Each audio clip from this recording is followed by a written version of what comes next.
Kent's joining us today. For those of you who've signed on since we've started talking, Kent Temple, I'll let him get into more detail, but he is from Charlotte, North Carolina. And despite what I say about him in public, he's actually a pretty good guy. We're excited to have him on here. He's going to bring a good perspective, and we're going to use the same format of, talk with him for a little bit and then break into masterminds to see how we could go from there. But Kent runs a mega team that he'll tell us about. He's a operating principal in 2 market centers, as well as an investor in multiple market centers. But the part that he's most passionate about, and why we asked him, is his heart to teach, especially people in building their business and everything. So I'm excited to hear what he has to say. We prepped him with a couple of small questions, but we gave him as little information as possible, so this would be as real and unplanned as possible, so you could see the real side of him. So this is Kent Temple. Kent, welcome to the call, man. Thank you, man. Thank you. What he said, I built a team with my wife, Pam. We close about 150 transactions a year, 50 plus million. We have a pretty good average price point for here. I'm an OP of 2 market centers. Pam and I have covered, if there's a role at Keller Williams, we've probably done it. ALC, IALC, I'm an OP. She was a team leader. She worked at International. She was a MAPS coach. We've done every role there is except MCA, because neither one of us is smart enough to do that role. But all the rest of them, we've and I know there's 2 of them on the call. I had to make sure I got that in. So we just have really bought into Keller Williams, and that led me down the path to becoming master faculty. And I'll go ahead and say this about Joseph. There's only 47 master faculty at Keller Williams, and Pam and myself and Joseph are 3 of the 47. And have just always been very proud of that, because worked hard to get it. And at this point in my life, that's my big thing is I'm just trying to give back to a company that has blessed me beyond my wildest dreams and continues to bless me. We went over who is Kent, but what would you say is your superpower? There's I used to think I was good at everything, and then I found out is a superpower. I actually found out that here's what I found out. I found out that I was correct. I was good at everything and not great at anything. I could do a lot of things well. So I've turned in, and there's a few things that I think have become really good at because I concentrate on them. One of them, I just told you what it is. I'm really good at leverage. I've always been able to put people around me to leverage, my weaknesses, as like Joseph made the screensaver I had up earlier, the background or whatever you call it. I just leverage stuff out. So I'm good at that. I've always been really good at the accountability process, going through that. I've always been really, really good at time blocking. And that's really the 3 things that I think I do well. So I try to concentrate on those 3. If you ask me what my superpower was, and not everybody's going to know this name, but, previously, Mark Willis was the CEO of Keller Williams. And Mark Willis is one of the most dynamic people I've ever met. And Mark Willis, he just always would ask me, he would say, how come you were never a team leader? How come you were never a team leader? And I told him, I said, well, if you look at my DISC profile, it doesn't say team leader. And he said, Ken, I know what yours is. And here's what I call people like you. You're the great influencer. You have the uncanny ability to get people to adopt your perspective. And so if I had a superpower that's allowed me to be successful, I would say it's that. I've been able to get people to give them the dream that's out here and get people to join me and go down that path, which to me has been the key to my success is building that leverage piece, is being able to present it in a way that people wanted to join in. That's awesome. You said a lot of really cool things there, and naturally, leverage isn't a massively important thing when you're building an empire like you've built. But you said something that's interesting to me. I read a lot of John Maxwell, and he says leadership equals influence. And you mentioned influence, and being an influencer has always been something that's been important to you, but also you would consider as your superpower. How have you used influence in a positive way and in a leadership-based way to build the empire that you have, but even more so influence others to build what they absolutely love and adore, so that ends up pushing you to what you're trying to grow? When I think about influence, influence is not telling somebody what the answer is. You're able to influence somebody when you can get them to discover the answer for themselves. And that's why, I don't go talk to any of my people. I don't set the goals. I influence people into coming up with the goals that we need to achieve so that we all can have the life by design that we want, so we can all have that life by design that we deserve. And I think to me, that's the key is not ever telling. And then as far as helping other people grow, I mean, that's when I find people that are truly big thinkers, I never want to hold them back. I want to see them grow and have the life by design that they were. What I had to learn is not everybody wants that. Not everybody wants to be a leader. Not everybody wants to be an influencer. Not everybody believes that they can be. People are different. And so that's who I look for. I look for people that are able to think, we talk a lot about cul-de-sac talent. You have those people that are truly talented, but they're going to live right there in their cul-de-sac kind of deal. Yeah, I look for people that truly have the talent to go and go and go. And that's who I try to surround myself with. The problem with doing that is you get in business with talented people. And if your world is not big enough, then they're going to move on without you. And I'm okay with that. I've had people in my life that have moved on to something else, and it's because it was a better deal, because I'm not Gary Keller and my world is only so big. So I was cool with them moving on. And it's fun, man. That's the people that I like to watch. That's awesome. You said there's a lot of humility in that too. And Gary Keller says it a lot. And I've heard a lot of other individuals talk about it from the standpoint of hiring talent. When their world outgrows your world, you have to let them go, or you have to grow your world bigger. Right. And Greg, just to touch on your question in the chat, we'll get to the questions. Throw questions into the chat that you have for Kent, and we'll after about 10 minutes more of conversation, we'll get to those questions for everybody, and we'll open it up. Kent, what would you say has been your biggest challenge in growing the empire that you've grown, and how have you overcome that obstacle? So I get that question all the time, and that's the easiest question in the world to answer. Not following the model. That's and you know what? I have this laying here. This is how you do this. There we go. The old version. Oh, wow. There you go. I'm telling you, man, everything. Okay. Well, back up. There have been many times that I have not followed the model per the MREA book, the Millionaire Real Estate Agent book. And every time I've not followed that model, it has worked. To a degree. And every time I was out of model, I eventually hit a ceiling. And I hit that ceiling, and then I go, oh, dummy, that's why there was a model. There's lots of things that'll work, but you're talking about, growing that big world. Yep. Well, you can only grow that big world if you follow a model that allows for a big world. And so far and away, the biggest mistake I ever made is just not following what people have done before me. I want to give you a second one, though. The second thing that I've done, because there's people on this call probably that are thinking, or maybe they want to build a team someday, or they're starting, or they're not as far along as I am. I'm going to tell you, my second biggest mistake is going too fast. Is trying to replace myself too fast. And now, hey, I've never been to bold, so I can have reasons and still get results. I always had reasons to go too fast. I want to do this, I want to do that, but those reasons kept me from getting the best results that I could. I went too fast, replacing myself. Don't go too fast. Go until you're about to break, then get somebody to do that. Then go to you're about to break and go it hard. So that's the two big mistakes that I made going.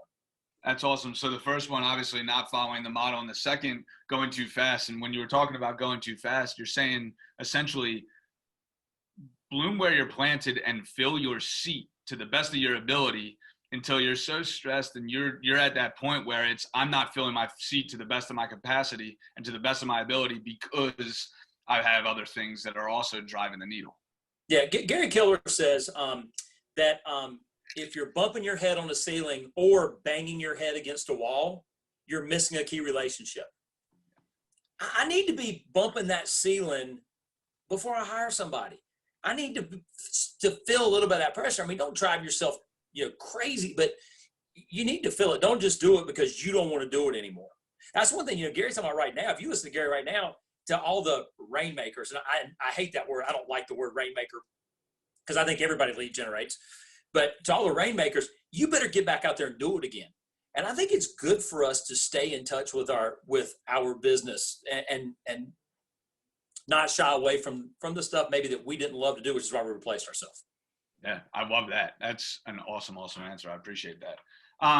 So understanding, kind of getting into your really sweet spot, honestly, but knowing how many hats you're wearing in business, what are the keys for you in managing your time and staying focused to ensure that you succeed in all the roles that you take on? Well, it's time blocking. I mean, it just is. And I know lots of people that time block. I don't know very many people that honor their time block. I know lots of people that write stuff down on a calendar or multiple calendars or whatever it is. That's the difference between me and them. I time block at a high level and I honor that time block. And if something gets messed up, then, I replace it. You just do. And I didn't do this on purpose. It kind of came to me later. I'm gonna go back to the Millionaire Real Estate Agent book. And on page 308 in this book, it gives the Millionaire Real Estate Agent energy plan. And it says, here's the things you do. You meditate and pray for spiritual energy. You exercise and eat for physical energy. Hug, kiss, and laugh for emotional energy. Plan and calendar for mental energy. And lead generate for business energy. And now the book says you do all that by 11 o'clock every day. Well, when I set up my time block, I really didn't go by that, but I found out my time block matches that exactly. When I get up every single morning, the first thing I do, I make a cup of coffee. I get a cup of coffee and I have a daily devotional that I do. That is my spiritual energy. And done it for a long time. Not too long ago, I got a little bit off. I wasn't 100% like I normally am. I have a new rule. I am not allowed to check email, text message, anything until I do my devotional. Period. End of sentence. Doesn't matter what day it is. I do my devotional first, cup of coffee. Second thing I did is I learned that if I didn't work out early in the morning, I didn't work out. It just got by me. So cup of coffee, devotional, and then I would go to work out. Come back, and that's my time to spend with Pam. We typically have, I say breakfast, we have a smoothie together. You do that. That allows me, because I start early, to get to the office early and start my day, because I can plan and calendar everything before everybody gets there. And then I can get into my lead gen. And people say, well, you're not even in sales. How do you lead gen? Well, I do still lead gen for clients. Just because I have a team doesn't mean it's not. But, for a long time, if you asked Kent, what's your one thing, it would be lead gen. When I grew up big enough, my one thing became accountability. When I grew up big enough, my one thing now is finding talent. That is my one thing that I have to do to get better. So I'm still doing all the same things. Now, if you go back 2 months ago, let's call that normal. And I just gave you my normal life. And it started at 5:15 in the morning. 5:15, I get up. And by the way, without an alarm clock, because it was just ingrained in me. Get up and do that schedule. Well, guess what? I'm not getting up at 5:15 right now. And the reason why is because so many things have gone out of my life, such as commute time. I can't go to the gym right now. I've done it at home. I don't go to the office like that. There's all these things that have changed. So I'm getting up a little bit later. But guess what? When I get up, it's the same order. Yeah. And I have added one thing in between there, between devotional and the physical part. I've added in there, I don't know what you want to call it. I guess I call it reading time.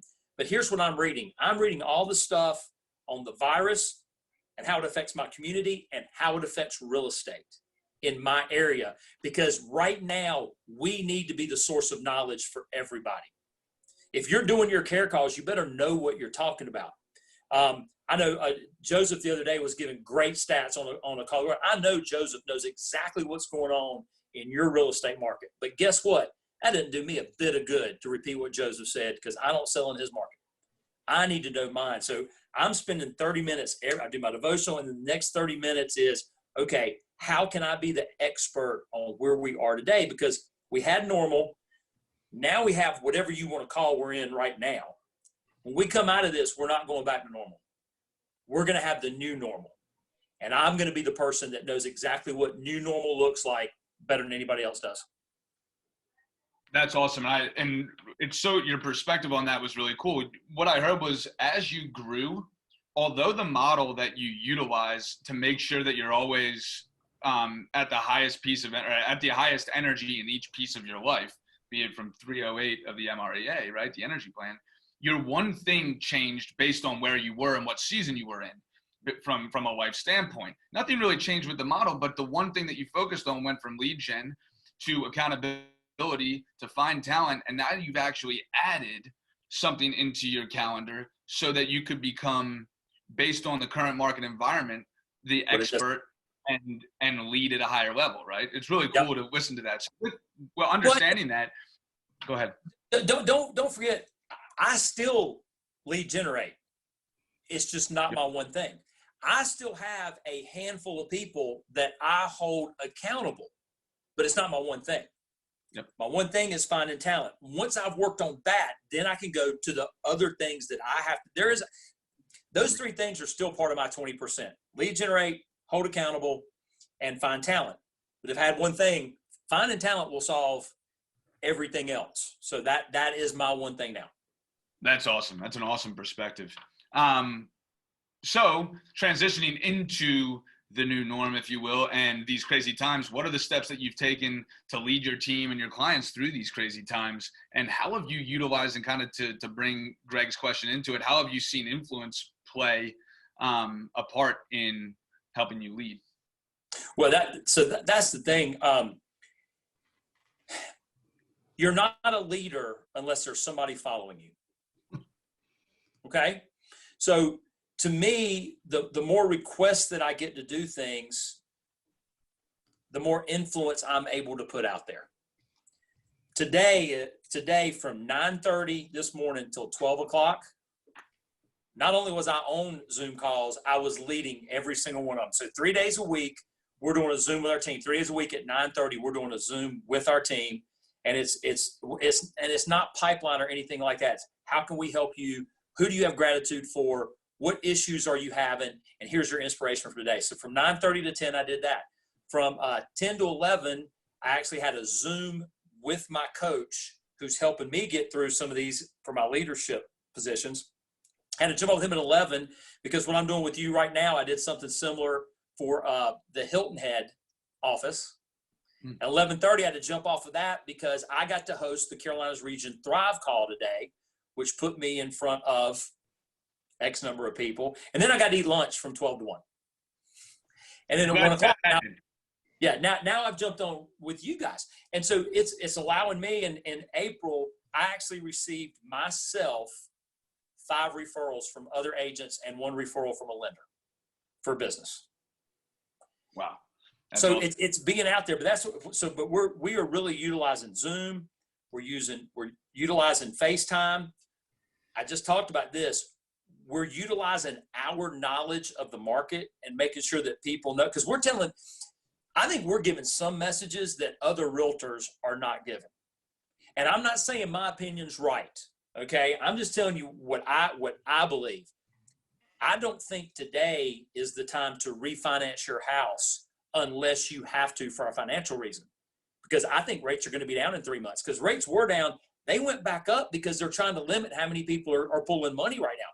There's no doubt in my mind we come out of this, rates are going to go, and the Fed says they are. They're going to go down. So why refinance now if you wait 3 months and you're going to get a much better deal? I don't think other agents are telling that, and I know other loan officers are not telling that because they need to do business, right? I know agents that are saying, hey, let's get your house ready, and then when we come out of this, we'll list it, but let's be ready. I'm telling my people, there will never in my lifetime, I hope and pray, that we have less competition than we have right now. Our inventory is terrible. We're trying to buy a house, not buy for it. My youngest son is buying a house. I'm not buying. I want to point out I'm not buying it for him. He's buying his house, and he's in the 180 to 210 price range. There have been 5 houses that he wanted to see, and all 5 of them went under contract the same day. Same day. For us, if it's under 400 and priced right, if we don't sell it the first day, we sell it the first weekend. Why would you wait till we come out of this? By the way, what if some people, I don't think prices are going to take a big drop when we come out, as long as we come out of this pretty soon. But what if they do? What if prices start to fall as soon as we come out of this and you told your clients, hey, don't list now? So you have to know your market. At my market, I'm telling my people, get out there now where there's nobody else out there. That's awesome. Yeah. So before we open it up for questions, I want to have everybody be able to ask a couple of questions. If you were to leave the group with one piece of advice, what would it be? Well, hopefully right now, this is the greatest opportunity that each of us will have to grow our business. And why I say hopefully, because the best time to grow a business is in a huge shift. And I really hope in our real estate career that this is the worst that we ever see, because this is bad. This is we haven't seen it in 100 years, anything like this. So I hope this is the greatest opportunity you ever see. Take advantage of it. You need to be setting it up right now. I probably, the average person knows 7 realtors. And if you're not giving care calls to your database and preparing for the backside of this, somebody is. Gary Keller said it's been over 2 years ago now when Gary Keller said, at that time we had 1.3 million realtors, and he said, we're probably going to go to 800,000. Well, now we got 1.4 million. We're probably going to go to 800,000. And there is just a ton of opportunity out there. So my one piece of advice is, I know you're sitting at home. I get it. You're supposed to sit at home. That don't mean you're supposed to sit at home and do nothing. You need to be touching your people as best you can and grow your business, because the top agents, we're going to come out of this strong. And it's I keep using, for me, I finally decided right now, this is like Christmas time for me in terms of the amount of business we're doing. We're not at zero. We're writing business. We're taking listings. We're writing offers. We're putting things under contract. We're not doing it at a normal April, May pace. We're doing it like we do between Thanksgiving and New Year's. Now you think about it. If you're showing somebody houses between Thanksgiving and New Year's, are they a serious buyer? If somebody has their house listed between Thanksgiving and New Year's, do they really want to sell their house? Yeah, there's only serious people out there right now. There is no wasting your time. Just go find those people and just realize Christmas is coming twice this year. Wow. That's some really good advice. Let's open it up. Who has questions for Kent? No tech questions.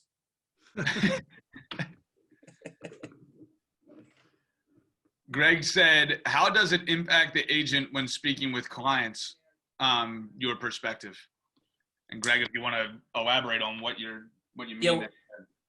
I think it went back to, hey, Kent, I think it went back to the influencing. How do we, how does the agent actually influence the client in this climate any different than they did in a normal market? So Greg, in my market, we've had low inventory for a long time. And there have been agents, if you were heavy enough to put a sign in the ground, you could sell a house. And it got to the point where it's been so easy. There were people getting business that probably didn't deserve it. But if all the person knew is, hey man, they could sell my house in a day. How good were they negotiating? Did they get them the best price they could? Did they get them the best terms? All that kind of stuff. It's been too easy in a lot of places, and they didn't need us. The opportunity and the message now is, I'm the person with the knowledge that can get you the highest price in the least amount of time with the least amount of hassle. And that's going to become true again, that they need us. So that's the thing, is you can only have influence if you know what the heck you're talking about. If you don't know what you're talking about, you can have influence until they figure out that you don't know what you're talking about. And then you lose it. Does that help? Oh, definitely goes back to experience and everything else. I appreciate that.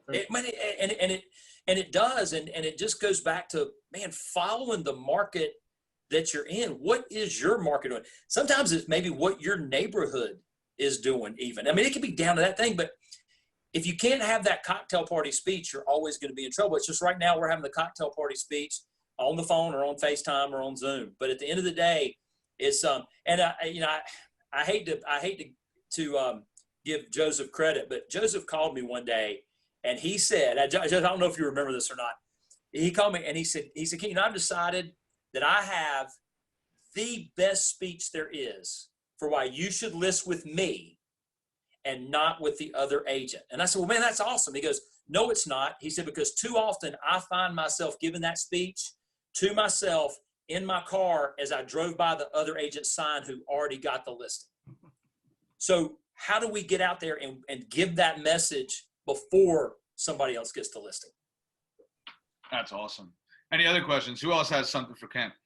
I have a question.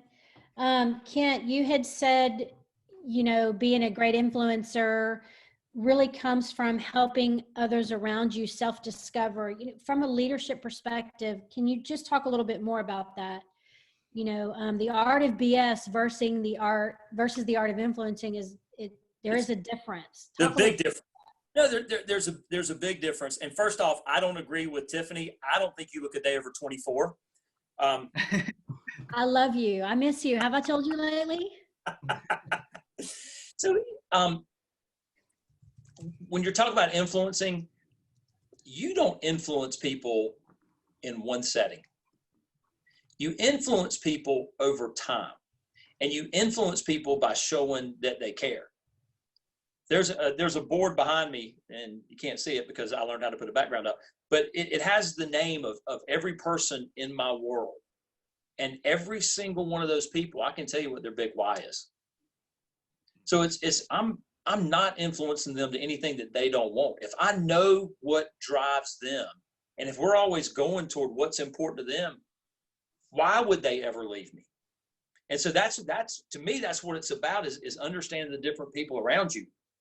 You most likely, if you're building a team, you're most likely the biggest thinker in the group. That doesn't mean you get to think for everybody. They need to think for themselves. They're not going to think as big as you. That's why you're doing what you're doing and they're doing what they're doing. I've got these three people out there that love doing the 80%. I would hate doing the 80%. I can do it. I wouldn't like it. They love it. Of course, they do crazy things too. Like, I don't know, they sleep at night right now. Whereas I don't sleep so good sometimes right now because you start running through the different things. And there are all those people on that board. Ultimately, they all look to me somehow, even if they're an agent, somehow, some way they're looking to me for a paycheck down the road. So we took the pressure. We're going to be the biggest thinker, but figure out what they want and get them going toward what they want. They're not going to want what you want. It's about them. We'll leave you with these two last questions. One is, how do you see, kind of staying to the theme of this group, the reinventing, the whole theme of reinventing the industry? I'm a huge fan of Simon Sinek.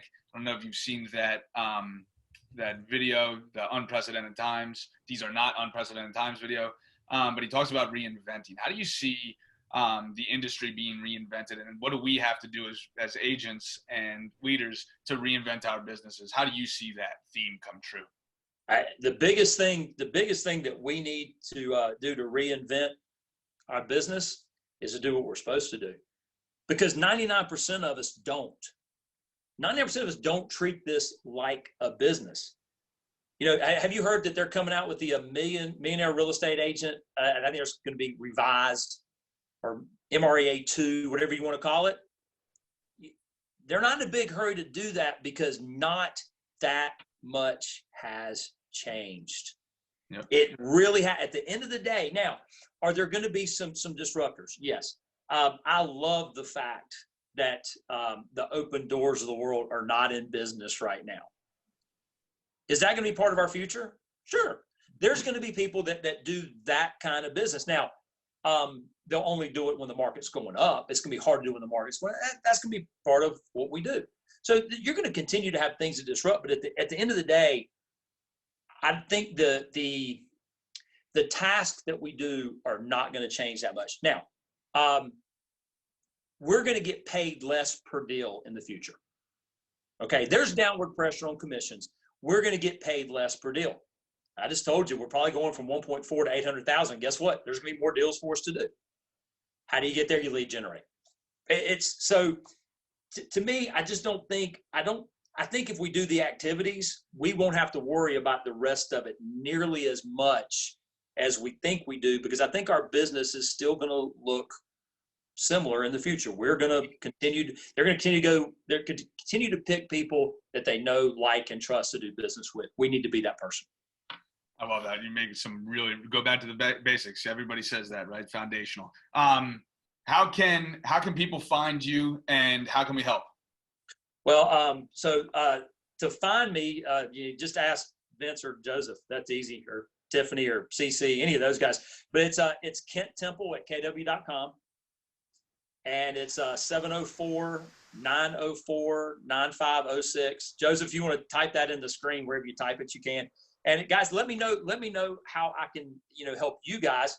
But if you're the one to help me, send me a referral. I cover all of Charlotte, all of Lake Norman, anywhere around here. So if you have any business up here, let me know. If you also, if you're ever looking for anybody to send a referral to in the Carolinas and you can't, if you ask me, I bet you I can help you. I kind of know people everywhere. So always feel free to use me as a resource.